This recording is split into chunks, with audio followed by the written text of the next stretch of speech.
유다가 떠가서란 말씀으로 갈렙은 신앙의 인물을 사위로 원하였다. 갈렙은 딸에게 딸이지만은 윗셈과 아랫셈을 주었다. 말씀을 드리면서 사사기 처음에는 이처럼 가정들이 다 믿음의 가정이었는데 왜 사사기를 맞춰 가면 갈수록 가정들이 타락해 버렸는가? 지난주 사사기 2장 10절을 통해서 그 세대 사람들도 다 열조에게로 돌아갔고 그 후에 일어난 다른 세대는 여호와를 알지 못하며 여호와께서 이스라엘을 위하여 행하신 일도 알지 못하였기 때문이라고 말씀을 드리면서 우리는 성경도 가르쳐야 되지만 성경과 함께 하나님께서 이 땅에서 행하신 이 일들, 역사적인 일들의 옳고 그름을 성령의 조명을 통하여 또 성경의 그런 척도를 통하여서 기독교적인 성경적인 역사를 해석하여 성도들에게 현대사, 근대사에 일어나고 있는 대한민국의 모든 일들을 성경적으로 적용하여 교회에서 가르쳐 주어야 한다라는 말씀을 드린 바가 있습니다. 계속해서 말씀드린다면 네 번째, 다섯 번째, 여섯 번째 오늘 말씀을 드리게 됩니다. 오늘 그 네 번째 중에서 네 번째, 다섯 번째, 여섯 번째를 첫째, 둘째, 셋째로 말씀을 드리면 첫째, 개인 족속이 있는데 개인 족속은 누구냐? 모세의 장인입니다. 장인은 개인 사람입니다. 그래서 먼저 드리고자 하는 말씀은 이 개인 족속이 유다 지파의 전쟁에도 동참하였다. 뭐 꼭 단정하기는 어렵습니다만은 그렇게 볼 수 있습니다. 16절에 모세의 장인이죠. 이드로죠. 개인 사람이라. 그래 개인 족속이라는 말입니다. 그 자손이 누구와 함께? 유다 자손과 함께. 분명히 성경이 말씀하고 있지 않습니까?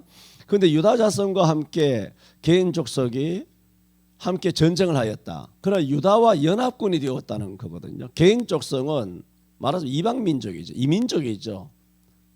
미디안 광야에 있었던 이민족인 장인 족속이었는데 오늘 16절에서는 그 이민족인 이 개인 족속 자손이 유다 자손과 함께 뭐라고 말하느냐?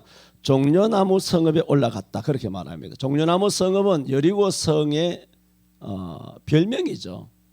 그리고 여리고 성을 같이 올라갔다는 것입니다. 그러면 16절에 지금 사사기 1장 16절에서 이런 개인 족속이 유다 사람들과 함께 여리고에 올라갔느냐? 그건 아니죠. 왜냐하면 지금 유다 자손이 또 유다가 가서라고 말할 때 유다 자손이 지금 남방으로 내려가고 있지 북쪽인 여리고로 지금 올라가고 있는 것이 아니란 말입니다. 그래서 16절에 아랏 남방의 유다 황무지에 이르러 그랬잖아요. 그러니까 종려나무 성읍에 올라가서 이게 뭡니까? 첫 번째죠. 그런데 두 번째는 아랏 남방, 네게부라고 말하는 아랏 남방. 유다가 기업으로 받은 땅 제일 남쪽이죠. 남방의 유다 황무지에 이르러 그 백성 중에 그하니라. 그래서 개인 자손이 최종적으로 머물렀던 것은 유다가 땅을 기업으로 받은 그 땅의 제일 남방. 거기에 이제 거하게 되는 것이지만 그 과정에서 종려나무 성읍에 올라갔다라고 분명히 성경에 말씀하고 있는데 이것을 추론을 할 때 언제 올라갔을까라고 본다면 이것은 여호수아 6장에서 이스라엘 백성들이 요단강을 건너간 다음에 여리고성을 무너뜨릴 때 있지 않습니까?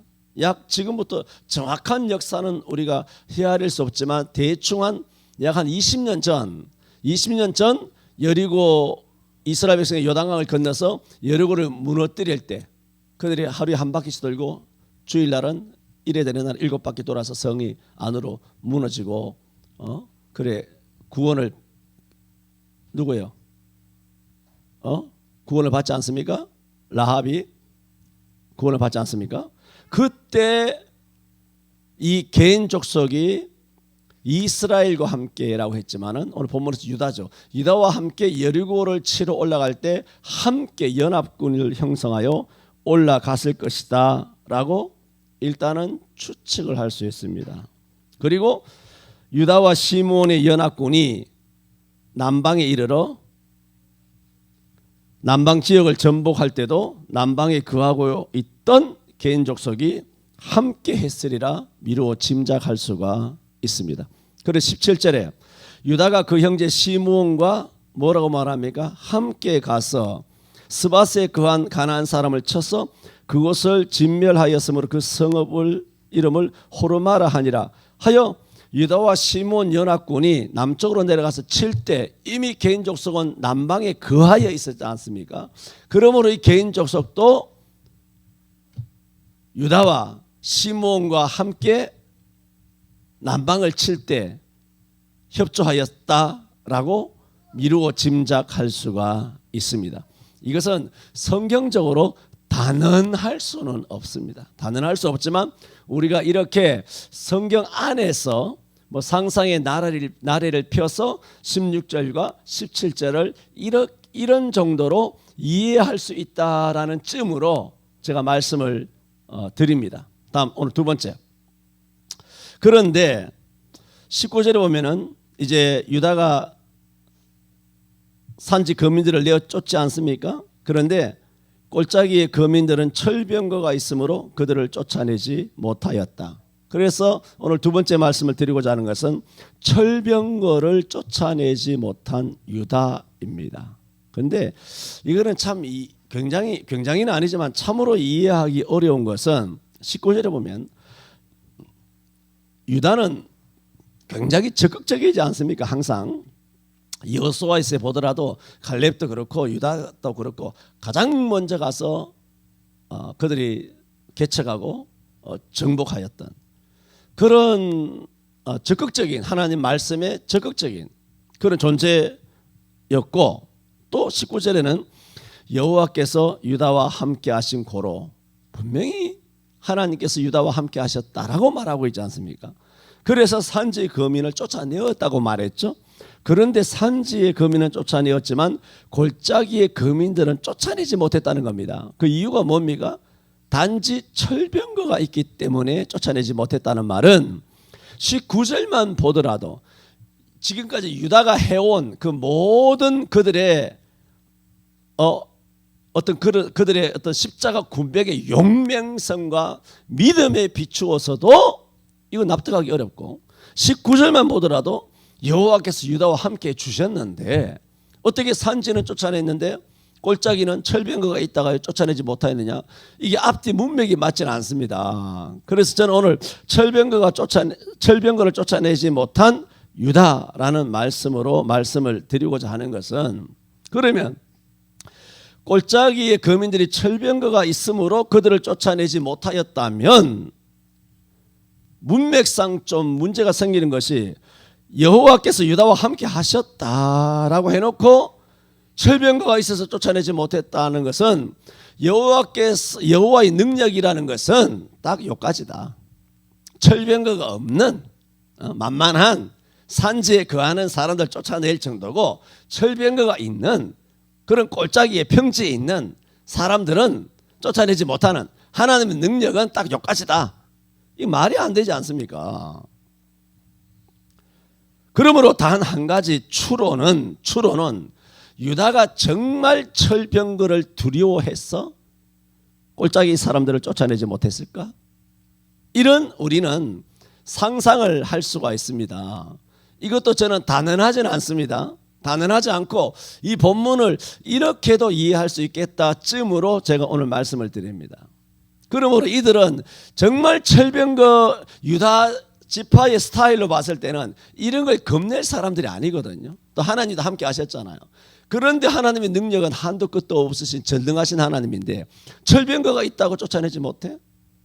이거는 뭔가 묘한 우리가 모르는 뭔가 있다. 그것이 뭘까라고 억지로입니다. 억지로 추론한다면 철병거가 신무기거든. 당시에 신무기를 막 부셔가지고 막 여러분 이스라엘 백성은 반드시 전쟁을 치면 다윗도 마찬가지입니다만은 다른 나라를 정복하게 되면 뭐 블레셋이 모압이든 뭐 또 아니면 무슨 암몬이 되었든 뭐가 됐든 간에 반드시 말의 힘줄을 발 뒷꿈의 힘줄을 다 자르게 돼 있어요. 이것은 여호와만을 의지하지 말과 병거를 의지하지 않는다. 오직 우리 하나님만 의지한다 하여 상대방의 말은 오늘날의 탱크 같은 거거든요. 전차 같은 거. 이런 전차든 말이든 기병은 굉장히 강하단 말이에요. 보병보다 기병은 훨씬 강하죠.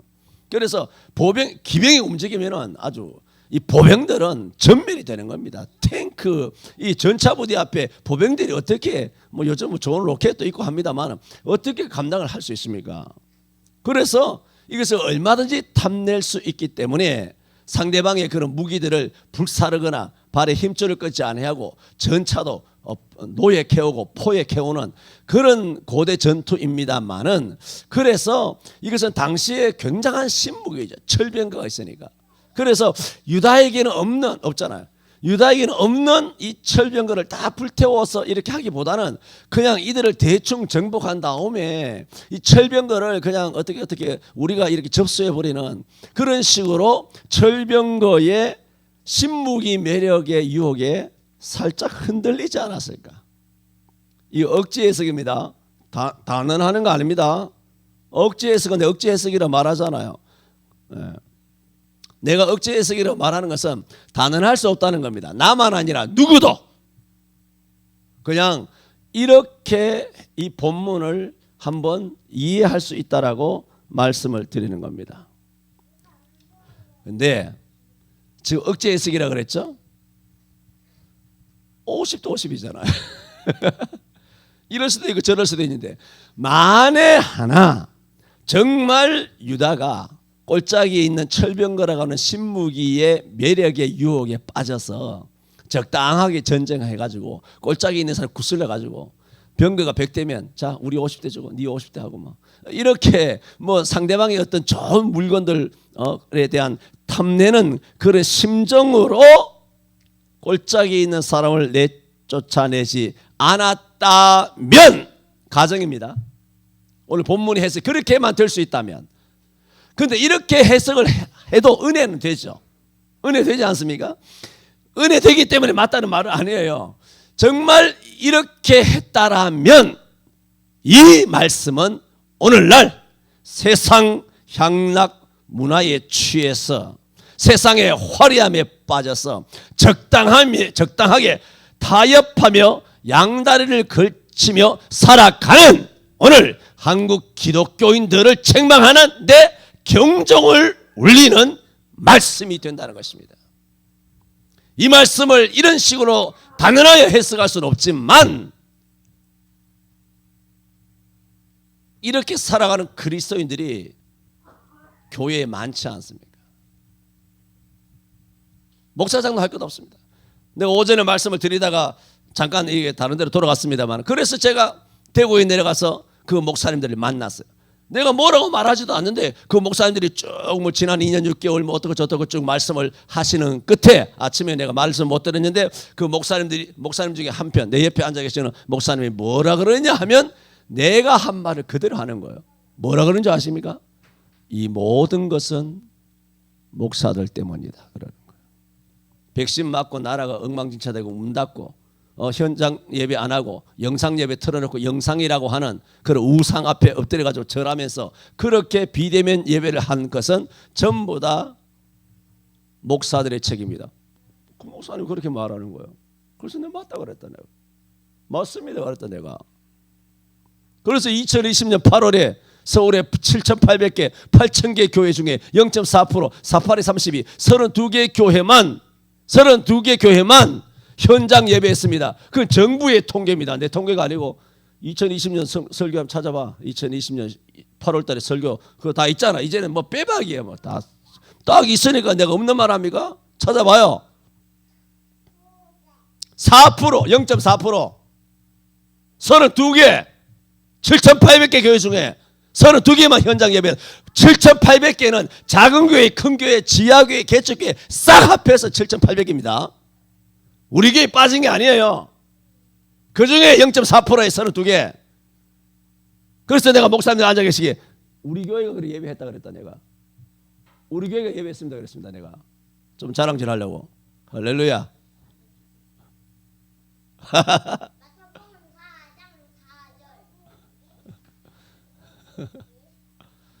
그건 강국모 선교사님 응답으로 받은 말씀인데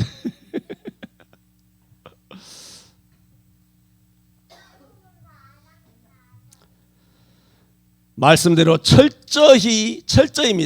철저히 살지 못함으로 어느 순간 세상의 문화에 동화되어 결국 무엇이 잘못인지도 알지 못한 채 세상에 물들어서 적당하게 타협하며 살아가게 되는 우리는 이 말씀의 거울에 우리 자신을 비춰보아야 합니다. 여러분 아시지 않습니까? 저랑 있어봐서 알지만 저는 말씀을 철저하게 말씀을 드립니다. 말씀을 도망갈 수 없도록 여러분의 상상을 생각하는 그 모든 영역에 다 말뚝을 다 박아놨어요.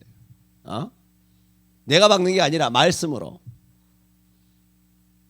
변명, 핑계, 이유를 못 대도록 사방팔방에 다 하나님 말씀이 다 울타리가 다 쳐져 있다고요. 아가서 2장에 말하는 것처럼 너는 작은 여우를 잡아라. 너희 포도원의 울타리를 뚫는 작은 여우를 잡아라 그래서 작은 여우 1.1핵이라도 이것을 버리고 그것을 가르치는 것은 작은 여우라 말입니다. 하나님의 말씀에 1.1핵이라도 버리고 가르치고 성도들 상처받을까 봐 안 가르치고 이래서 안 가르치고 저래서 안 가르치고 그게 뭡니까? 그게 작은 여우를 목사님들이 다 놓치는 거예요. 아이고 이거 뭐 누가 상처받겠다. 누가 상처받겠다.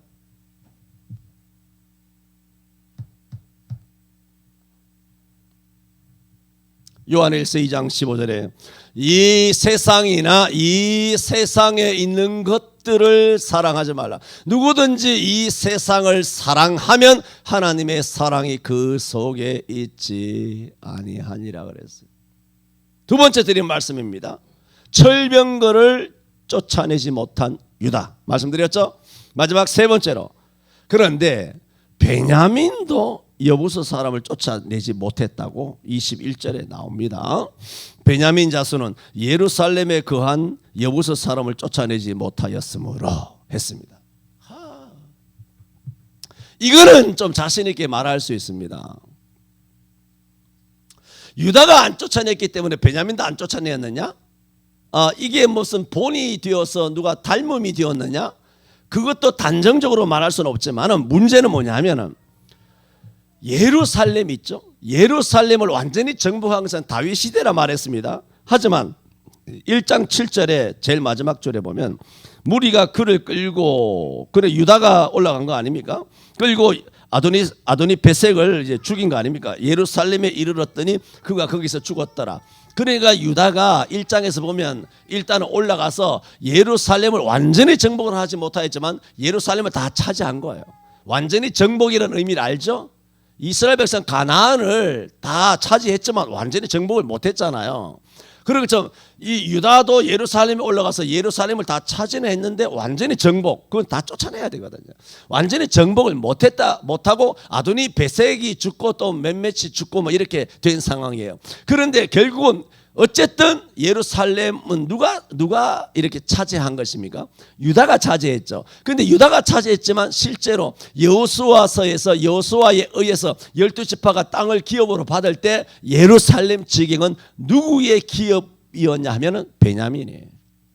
이게 무슨 말이냐면은 예루살렘은 분명히 유다가 거의 정복했는데 이것을 기업으로 받은 사람은 누구냐 하면은 베냐민이란 말입니다. 그러면 이게 무슨 말이 되나요? 베냐민은 자기의 기업의 땅 중에 핵심적인 예루살렘 땅을 거저 얻은 거예요.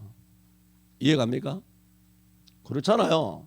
유다가 시므온이 연합군이 가서 열심히 해서 정복을 했는데 유다는 가만히 앉아 감나무 밑에 있다가 떨어지는 감을 그냥 덥석 문 거예요.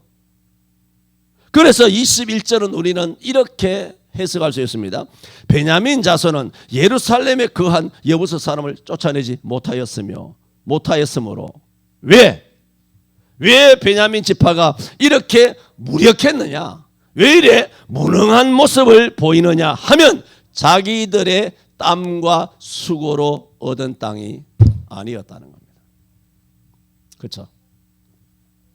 베냐민 자손은 손쉽게 그냥 제비 뽑은 거 아니에요. 제비 뽑아서 예루살렘은 자기 거야. 자기 건데 나중에 누가 이걸 다 이렇게 다 뒤처리를 해줬다? 유다가 다 뒤처리를 해줬는데 그 안에 있는 사람은 여부수 사람 못 쫓아낸 거예요. 왜 못 쫓아내느냐? 뭐 이래도 저래도 뭐 공짜 아니냐 뭐 이런 생각으로. 말하자면 내 큰 교회 가기는 쉬운 거예요. 왜 가냐? 다 공짜로 지어져 있거든. 공짜로. 그래서 사람은 무엇이든지 너무 쉽게 누리게 되면, 너무 쉽게 얻게 되면, 너무 쉽게 생각하게 되고, 그래서 신앙생활도 다 갖추어진 교회, 다 갖추어진 예배시설, 다 갖추어진 환경에서 신앙생활하는 그런 신앙생활은 진정한 신앙생활이 아니라는 겁니다. 그 여러분 보세요. 그래서 2020년 8월에 서울에 7,800개, 8,000개 교회 중에서 전부 다 목사 말에 그 하나님 말에 순종한 것이 아니라 목사 말에 철저하게 순종해가지고 단톡방이고 교역자고 뭐 부목사를 아니면 각 구역장 뭐 지역장 교구장을 통해서 다 이렇게 단톡방 다 날려가지고 전화질 해가지고 교회 나오지 말라 하더라. 담임 목사님이 당회에서 결정했다 하더라. 그래서 약 7,000개, 8,000개 교회가 문을 닫고 그렇게 예배를 하지 않게 된 것은 왜 그러냐? 다 큰 교회들이에요. 다 큰 교회들입니다. 거기는 뭐 굉장한 뭐 장로, 권사, 안수집사, 청년들 뭐 굉장한 난다 긴다는 사람은 꽉꽉 틀어져 있습니다. 대단한 사람들 많습니다. 에? 그런데 왜 레위기 23장 26절인가요? 저들이 바사락하는 소리에도 칼을 피하여 도망하듯이 왜 도망했느냐 하면 베냐민과 똑같은 거예요. 다 갖추어진 거대한 예배당에서, 다 갖추어진 신앙생활 환경에서 몸뚱아리만 왔다 갔다 하고 하면 되는 그렇게 은혜 받은 것을 은혜라고 생각하는 거예요. 여러분, 그런 은혜는 예술의 전당이나 아니면 연극 영화나 아니면 눈물 찔찔 자는 드라마 한 편만 봐도 충분히 그런 은혜를 느낍니다. 감동스럽죠. 아니면 트롯 한 곡, 임영웅이의 뭐 보랏빛 인생 맞나? 뭐 그런 거라든가 뭐 여러 가지 있잖아. 뭐 그것만 들어도 감동이 옵니다. 그걸 은혜라고 생각하는 거예요. 여러분, 은혜는 연단과 십자가 없이 오는 것은 가짜입니다. 여러분이 봉사와 섬김과 땅에 떨어지는 미랄과 자기 자신을 죽이는 그런 것이 없으면 안 된단 말입니다. 마태복음 10장 38절에도 자기 십자가를 지고 나를 쫓지 않는 자는 내게 합당치 아니하니라 그랬어요. 39절에는 누구든지 자기 목숨을 얻는 자는 잃을 것이요 나를 인하여 자기 목숨을 잃는 자는 얻으리라 그랬어요. 성경은 전체 연결되어 있는 것은 십자가와 목숨입니다. 간단하게 교양과 예절과 인격과 삶 이따위 소리 하면 안 됩니다. 모가지, 목숨, 생명, 죽도록 십자가, 죽느냐 사느냐가 성경의 핵심이지, 여러분이 온유와 겸손이니 인격이니 예절이니 교양이니 이걸 무시하다는 것이 아니라 그런 삶이 아니라 고난이 있어야 돼. 주를 위한 고난. 우리 각자가 다니는 출석하는 교회에서 도대체 무슨 고난이 있습니까? 11조가 고난입니까? 원래 하나님 건데. 원래 하나님 건데. 당신이 무슨 고난을 겪는데? 그러니까는 베냐민처럼 너무 쉽게 얻었기 때문에 쉽게 생각하여 베냐민 자손은 예루살렘에 거한 여부수 사람을 쫓아내지 못하였다. 그래서 여부수 사람이 베냐민 자손과 함께 오늘날까지 예루살렘에 거하니라 했습니다. 이 땅에서 헌금도 하지 않고 헌신의 책임도 지지 않고 봉사도 전혀 하지 않고 시간도 들이지 않으면서 그저 예배 참석하는 것으로 신앙생활 잘했다고 은혜 받았다고 그저 자유롭고 편안하게 신앙생활 하려는 사람이 많습니다. 그래서 저들은 아무런 고민도 없이 발길을 그저 대형교회로 향하는데 그들은 대형교회에 가면 자기를 숨기기가 쉬울 것이라 생각하기 때문입니다. 숨습니다. 거대한 무리 속에 숨어서 매일 모래가 빠져나가듯이 살살살살 빠져나가며 그냥 11시 예배 정치면 참석했다가 그냥 엉덩이 떼고 가면서 온갖 스파하고 온갖 마사지 하면서 맛집 돌아다니면서 강원도로 무슨 충청도로 전라도로 드라이브하면서 여행하면서 그렇게 주일을 보낸단 말입니다. 그게 30년 40년이 되었습니다. 저는 오늘 3주간에 걸친 맞죠? 4주간이구나. 유다가 또 가서라는 제목으로 마지막 3가지 말씀을 드렸습니다. 개인 족속이 유다 지파와의 전쟁에 동참하였을 것이다. 유다가 철병거를 부러워하여 쫓아내지 못하였다면 이것은 세상 향락 문화에 취해 적당히 신앙생활하는 오늘 우리들을 꾸짖는 말씀이 된다. 베냐민 자손도 여부수를 쫓아내지 못했는데 쉽게 이룬 것은 쉽게 잃어버리게 된다. 그래서 그간 약 3, 4주간을 통해서 이 말씀을 드렸습니다. 기도합니다.